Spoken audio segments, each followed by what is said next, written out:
السلام عليكم ورحمة الله وبركاته.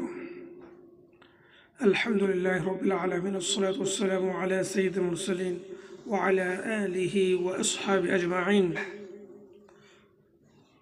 নবী করিম সাল্লাল্লাহু আলাইহি সাল্লাম বলেন, قال عيسى بن مريم صلاة الله عليه وسلامه: لا تجمعوا طعاما لغد فإن غدا يأتي ومعه رزقه وانظروا إلى الزر ومن يرزقه فإن قلتم بطون الزر صغار فانظروا إلى الطائر فإن قلتم لها أجنحة فانظروا الوحوش ما أبدنها وأسمنها.